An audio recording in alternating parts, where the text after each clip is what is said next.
Hello everybody and welcome to Lawrie's Mechanical Marvels. And it's time again for What's Broken Now.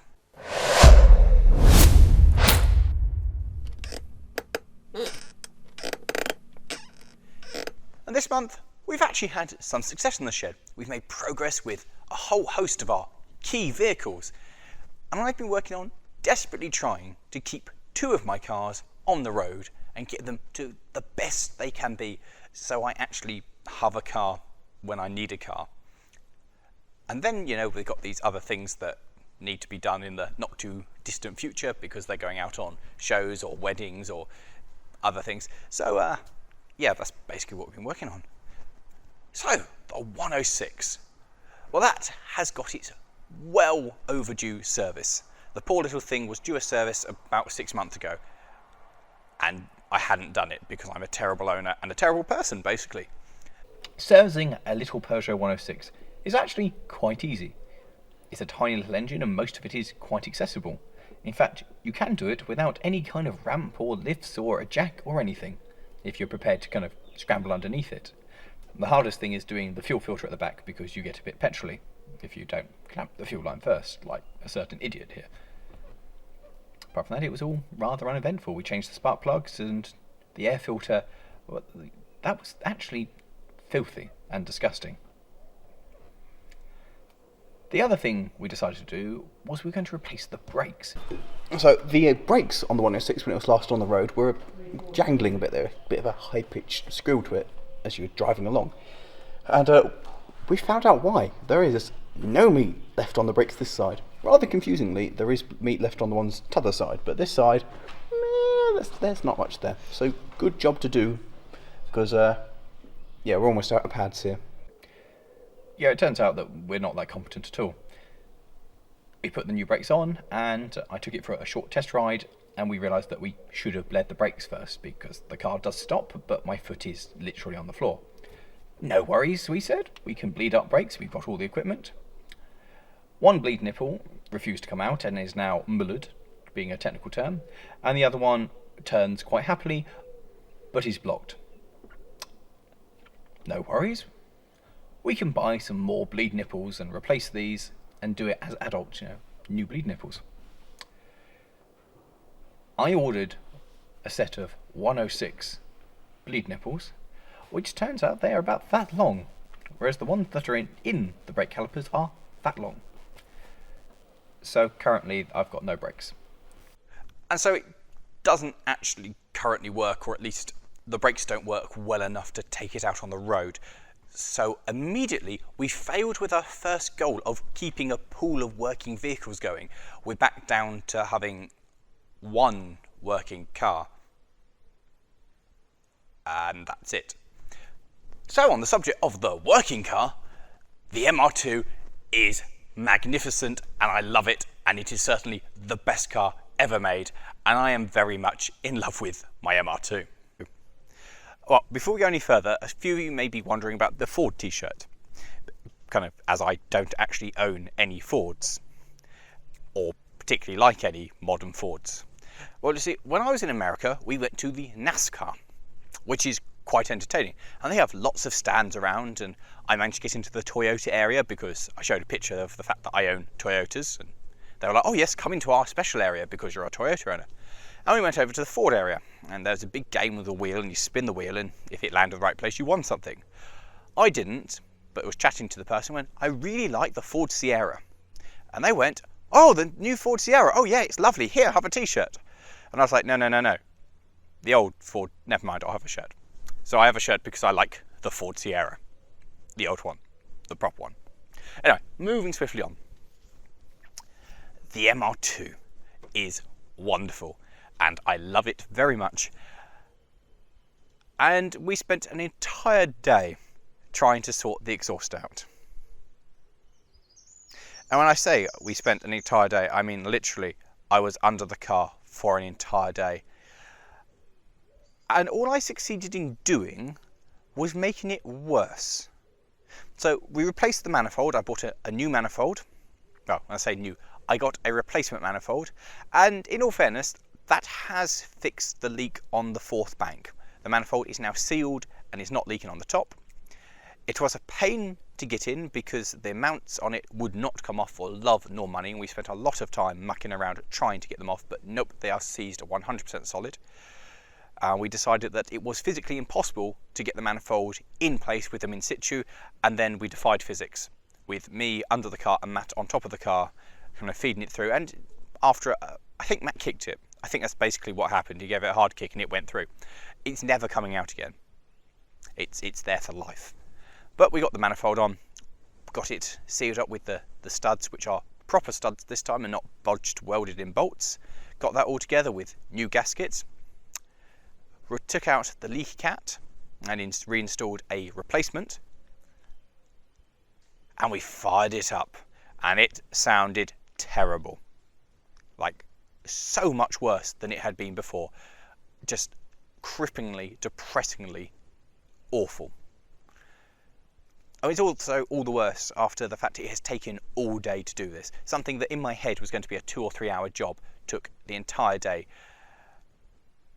And we lost various bolts and it was a taxing day. And then for it to be almost midnight and the car's worse. Awful. On the plus side, my friend Trev came up because he is good with electronics and he fancied tackling the rat's nest of cabling, which was the MR2's audio system. Screw bolts. I'm disassembling Lawrie's car and then I'm going to leave. But Trev, this is his only working car. Yeah. So as you can see, Lawrie's MR2 was quite state-of-the-art. See, you know these days you get Bluetooth speakers because no modern phone has a headphone jack. Well, Lawrie's MR2 uses some kind of wireless technology because the speakers just go nowhere. See, the radio's over here and the speaker connector is here. And there's a piece of wire missing, which is good. So, yes, we are going to have to fashion something up. I'm here to review the Voltcraft VC135 multimeter. It has a stand and this button that says hold that I have no idea what it does. Anyway, right, so we need to test continuity, so So we found a small break in the wire, didn't we? well, it's not connected to anything, Matt, so it's not really a small break, it just doesn't connect to anything. A small break?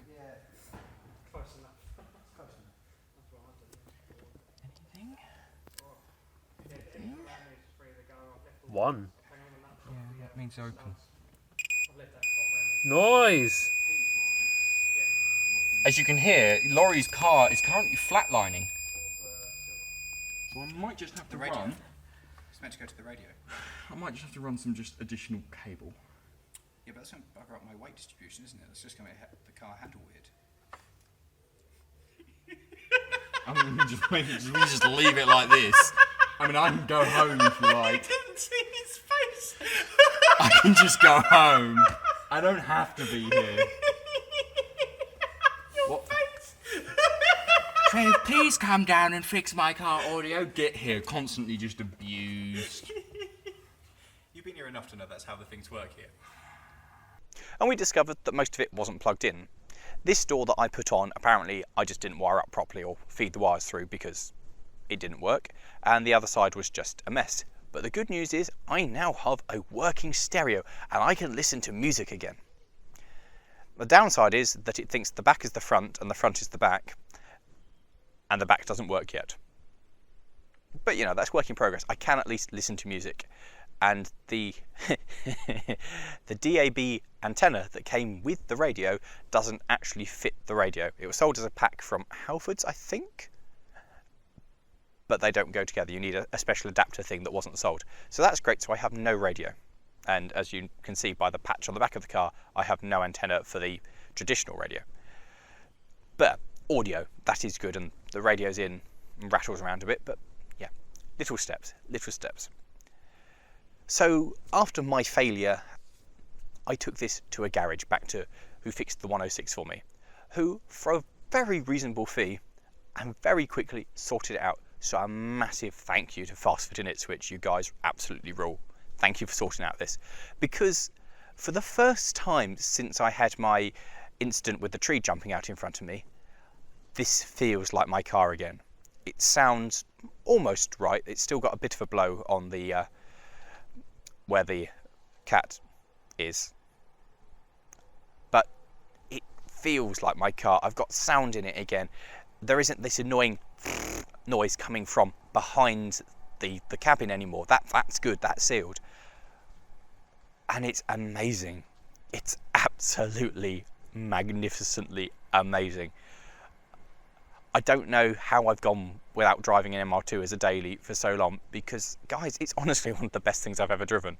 It's such a good car, and I love having my one back so much. It's fantastic. It really is.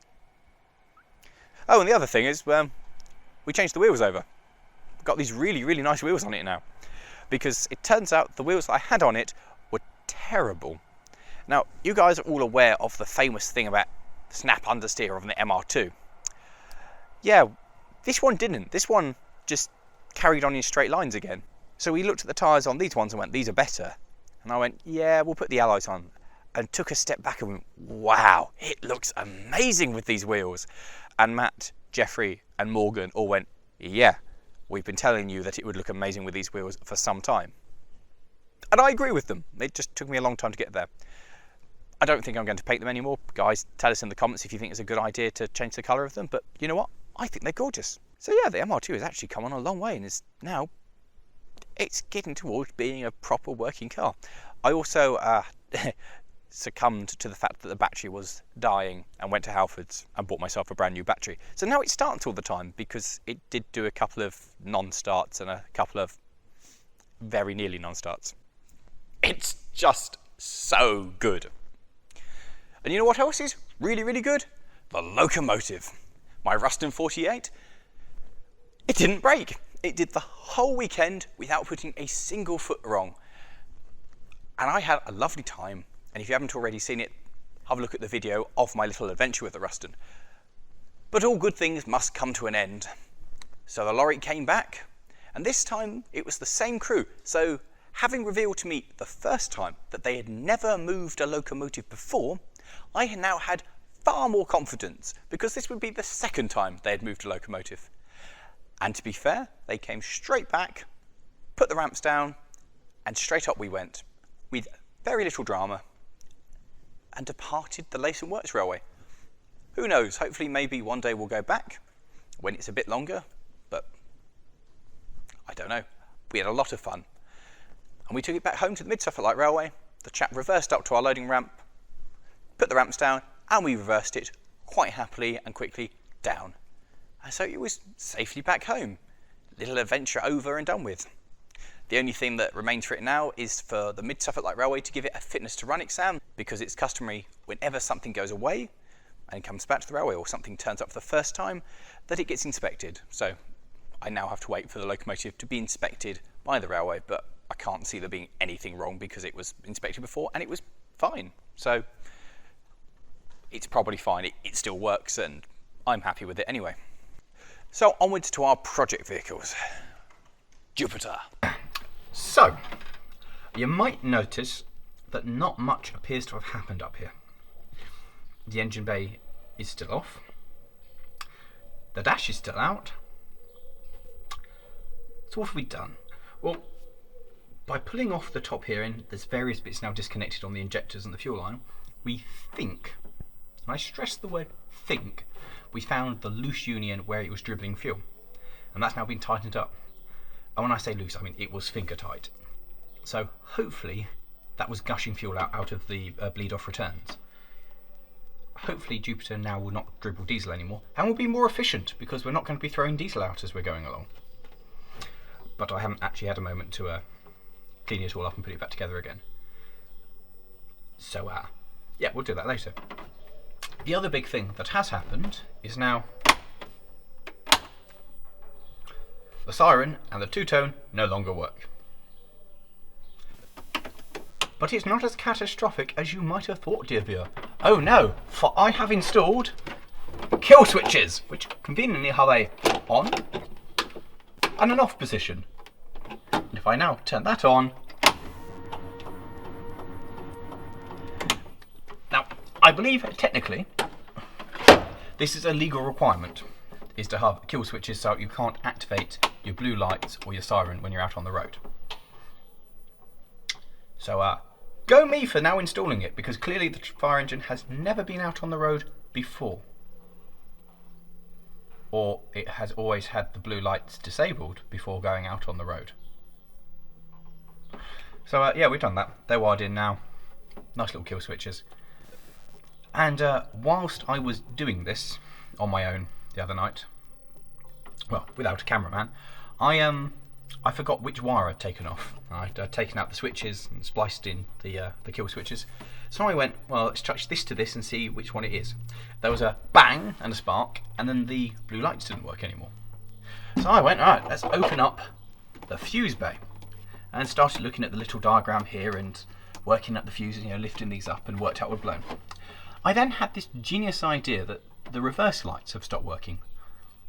Yeah, the fuse is blown as well. So that could be the issue with the reversing lights, is the fuse is blown. Because the fuse is also connected to the pump panel, and the lights didn't work on them either. So hopefully that will have solved that issue, that because we took the pump panel out, that we've managed to fuse something doing that. I have bought a new set of these, which are tiny torpedo fuses. And I've just finished plugging them back into Jupiter. So hopefully this will mean that the things that haven't been working on the truck, like the reverse lights, will suddenly start working again. Because the most logical thing to do in all of these situations is to check. So first of all, let's see if I've got a heater.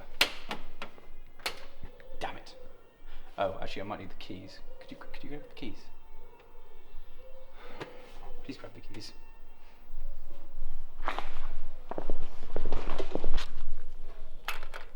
Because or it means it's packed up. So, do I have... No, I still don't have a heater. That's annoying. Would you like to see if I do have reverse though? If I...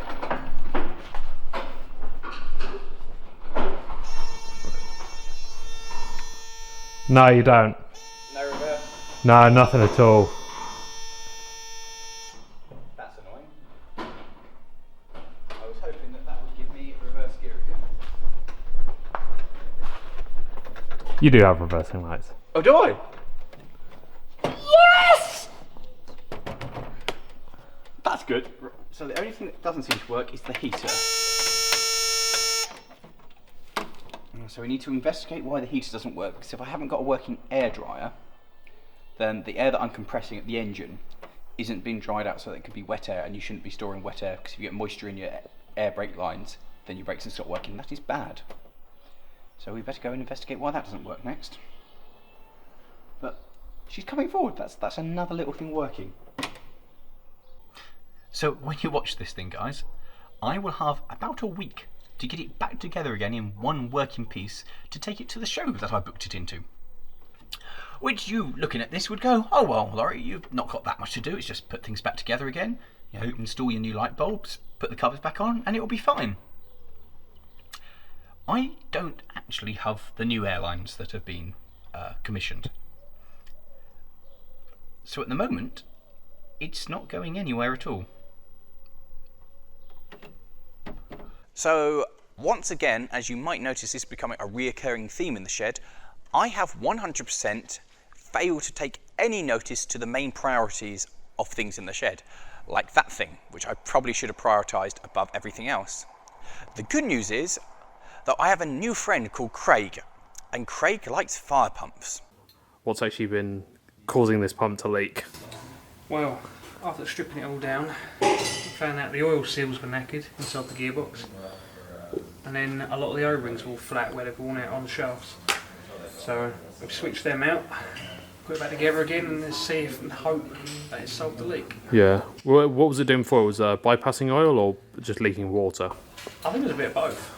Yeah. Inside the gearbox it was very milky white, and there was a lot of debris in there as well, so could have been a multitude of things. So Yeah. I'm going to try and go down the cheapest option for Lawrie at the minute, and we'll see how it goes. Yeah. And not fill it up with salt water again. No, must drain them down. They're very prone to corrode with salt water.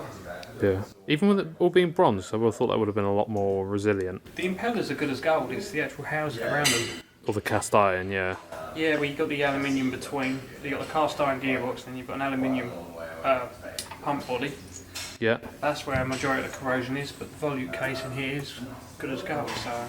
I imagine the corrosion isn't helped as well, because you've got multiple metals in the same system.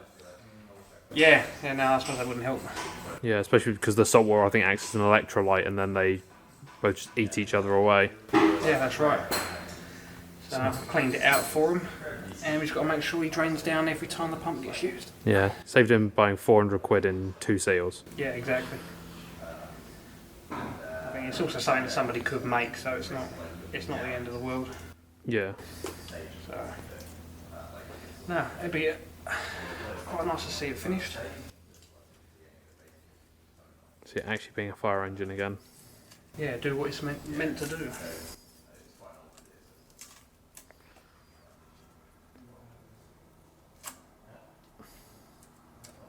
Is that one of those horrible paper gaskets again? It's a mixture of paper, a mixture of silicone. Oh god. See, they've leaked before and somebody's attempted to repair them. Yeah. What we're going to put it back together with, do you reckon just a bit of silicone gasket maker or? I've got a gasket maker here, so Oh, perfect. I'll leave it here until we fully assemble it, and yeah, that won't need to be changed for quite a while. Yeah. God, that looks terrible. I'm trying to work out if it's asbestos or not. I wouldn't have thought so with how old she is. Last time I done, I caught everything from pre-2000. Oh, really? They were saying there was a risk. Yeah, so Asbestos is really a good material, though. it is. It does everything you need it to. What worries me is you can still get it. Yeah. I changed one engine. I changed one engine. I think it was a BSA 420 stationary engine. Needed a new head gasket for it. All one come through. Still the original copper and asbestos. But hopefully it doesn't break and cover me in fibres.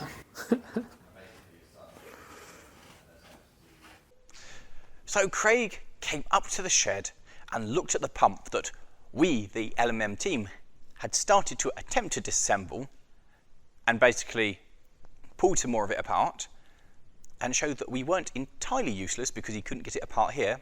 So he took it home with him, and after about 5 minutes had it totally in pieces. And he stripped down all of the pump, inspected all the little bits and bobs, all the workings, and then he worked out what had gone wrong with it. Well, the two potential things had gone wrong with it. It's either a £350 ceramic seal or a 70p washer. So we opted to replace the 70p washer and see what happens. And then Craig bought everything back again and reassembled everything. So potentially, we now have a working pump, which means Jupiter's actually quite a massive step closer to being a working fire engine again, which is genuinely exciting. And so in a video in the not too far future, we'll do a video on testing my fire engine's fire pump, and that's going to be awesome. The tractors. Well, we have finally started doing some painting on the Massey 35. The bits we've stripped down actually now have paint on them. Now to use Halford's finest paint preparation wipes, which are apparently cleaning clean surfaces prior to painting, as used by professionals.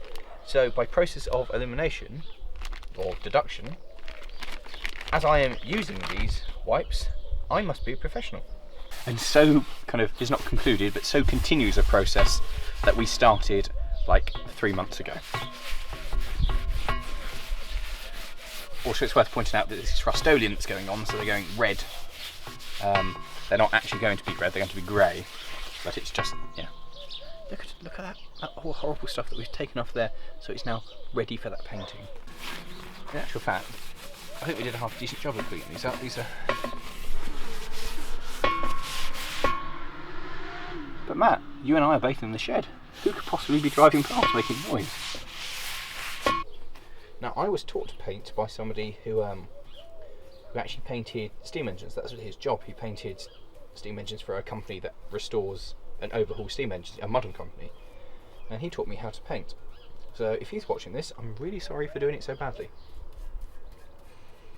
Well, the idea is you do a nice cross pattern to get a good coverage on the metal, and then in the direction of down, which is on a wheel, I think basically like this, you just do straight, and that will give us... Surely every direction is down on a wheel. Yes, which is why you kind of fan out from the middle. And that will give you a really nice thing, and it will look pretty. But no, then we'll give it a sand at some other point, put another coat on both sides, and then it's ready for primer. And then it will just have a load of the grey gel type. And that's it. Yes, Lawrie. That's it. That's it, that's a thing done. What about this one, Lawrie?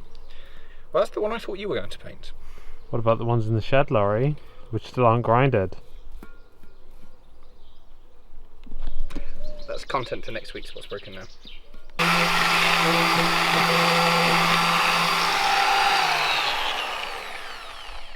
We're just sanding away the first coat to get it nice and smooth, and then we put another coat of primer on it, so it's got a nice, good first coat, nice and kind of smoothish, and then we can start putting the proper paint on it. It's moving forward!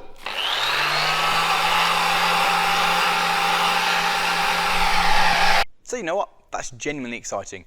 And once again, I probably should have prioritised the thing which actually has to be out. But yeah, that's moving along quite happily. And the other tractor, well, we looked at that and went, we'll deal with that at a later date. Which was stupid, because the date of when I need 2 working tractors is rapidly approaching. And presently I have half, maybe? I mean, it works, it just doesn't go anywhere. So that's a problem. I also got a quote for 2 new front tyres and 2 new rear tyres, which is the best part of £700, which is an awful lot of money. So I need to find someone else that's not going to be 215 quid per rear tyre plus inner tubes, because that seems an awful lot of money. I've got no idea how much tractor tyres cost, but that seems expensive.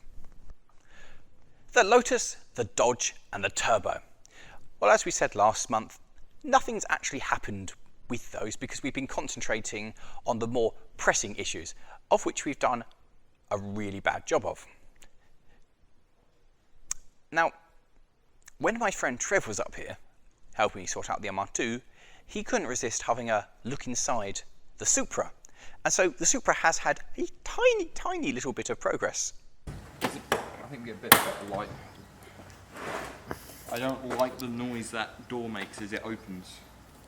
Do it again. I want to hear it. Oh, it makes that weird clicking noise. Yeah. Ready? Swing! Ugh. Not good. Not good. It's in neutral now. It's no battery, it doesn't really matter. Right, anyway. So, I was actually sitting in here having a rest because it's very hot today. But ever since Lawrie introduced me to this car, there's been something that's annoyed me a lot. And it's the fact that this car has a Peugeot radio. Why does it have a Peugeot radio? Anyway, let's try and get it out. Hopefully a good tug. You know, you don't need any tools. See? The Peugeot. There's the key coat. And a little bit of rust. Oh.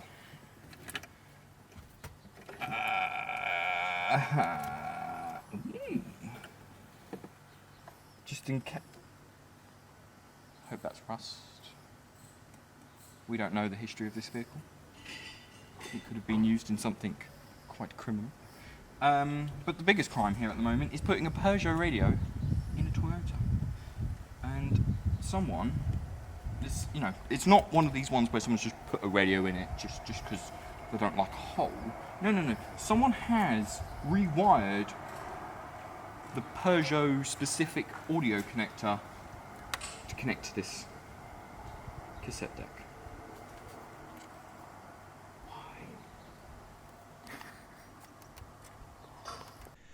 So that's it, guys. I hope you've enjoyed this episode of What's Broken Now. Admittedly, we've not achieved as much as I kind of hoped we'd achieve, but I am absolutely over the moon and just so excited to have my MR2 back and kind of feeling how it should and being like my car again. I love it, absolutely love it. And so that's been good time. And everything has moved forward slightly. We just need to really push for the remaining month to try and get that thing working, because that's got to go out in a week after you see this. That thing is meant to be going out. And right now that seems pretty unlikely, so stay tuned. So guys, thank you all very much for watching. To our new subscribers, hi guys, thanks for subscribing, thanks for joining us. And to all of our old subscribers, you guys rule. Thank you very much, guys. Please like, subscribe if you haven't already, share this video with your friends, and leave a comment, get involved, give us some constructive, motivational, keep fixing things comments, give us the motivation to fix things. And yeah, we'll see you next month for another What's Broken Now, and we'll see you in the next week for it'll be my thing, it'll be a Lawrie Goes Loco. So we'll see you then. And if you've enjoyed this, click up here for the last What's Broken Now. And if you want some more happy days with the tractors, click down here for when I brought the other one home and it did work for a brief moment in time. See you later, guys.